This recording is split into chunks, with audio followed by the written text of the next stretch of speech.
ఒక జర్నలిస్ట్ గురించి మాట్లాడాడు. జర్నలిస్ట్ ఏదో పెడితే కేసు పెట్టిరని. పాపం ఆయనకు తెలియదు, తెలుసుకోవాలి. ఆ జర్నలిస్ట్ పేరు నేను ఇక్కడ ప్రస్తావిస్తే బాగుండదు. ఆ జర్నలిస్ట్ని పోయి అడగాలి ఆ మాజీ మంత్రి గారు. ఆ జర్నలిస్టు ఒక టీవీ ఛానల్కు సీఈఓ. రాసియమంటే రాసియకపోతే ఎస్సీ ఎస్టీ కేసు పెట్టి అరెస్టు చేసి జైలు వేసి ఆ ఛానల్ గుంజుకున్నది వాళ్ళ అధ్యక్ష. ఆ ఛానల్ గుంజుకున్నది వాళ్ళు.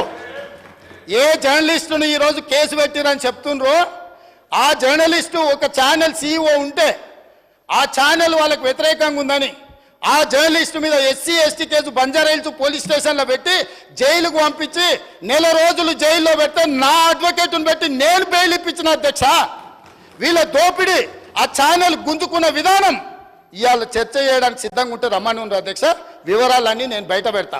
మీరా ముసల్కన్నీరు గార్చేది ఏ జర్నలిస్టునైతే మీ మాట ఇంటలేదని ఆమె సొంతంగా కష్టపడి పెట్టుకున్న ఛానల్ గుంజుకోనికే ఎస్సీ ఎస్టీ కేసు పెట్టి ఆడపిల్లని జైలుకు తోలిన పాపం ఊరికే పోదు.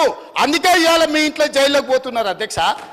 మంది ఆడబిడ్డలను జైలుకు తోలినందుకు ఆ నొప్పి తెలవడానికే మంది పిల్లలు జైల్లోకి పోతుంటే ఆడపిల్లలను కూడా కేసులు పెట్టి జైలుకు తోలినందుకు ఇవాళ ఆ రౌండ్ మీకు వచ్చింది అధ్యక్ష. ఊరికే రాలే, చేసిన పాపాలు ఊరికే పో అని పెద్దోళ్ళు చెప్పిండ్రు అధ్యక్ష. మమ్మల్ని అందరినీ జైలుకు తోలిండ్రు, రాజకీయ కక్షతో దోలలే. ఫామ్ హౌజులు కట్టుకున్నది మీరు, ఫామ్ హౌజులు కట్టుకున్నది మీరు, నియమాలు ఉల్లంఘించింది మీరు. వాటిని బయట పెట్టినందుకు జైల్లో పెట్టి డిటెన్షన్ సెల్లో పెట్టిరు అధ్యక్ష. నన్ను 16 రోజులు ఒక్క మనిషి లేకుండా ఐఎస్ఐ తీవ్రవాదులను ఎక్కడ పెడతారో అట్లాంటి డిటెన్షన్ సెల్లో నన్ను 16 రోజులు పెట్టిండ్రు అధ్యక్ష చెర్లపల్లిలా. నేను భయపడలే, లొంగిపోలే, నిలబడి నిటారుగా కొట్లాడిన అధ్యక్ష. మీరు జైలుకు తోలితే భయపడటోళ్ళు ఎవ్వరు లేడు. అబద్ధాలు చెప్పి ప్రజల్ని మభ్యపెడితే ప్రజలేమో అమాయకులు కాదు. మీరు చేసిన అన్యాయాన్ని కళ్ళతో చూసిండ్రు కాబట్టే మనకు ఎన్నికల్లో గుండు 0 ఇచ్చారు అధ్యక్ష.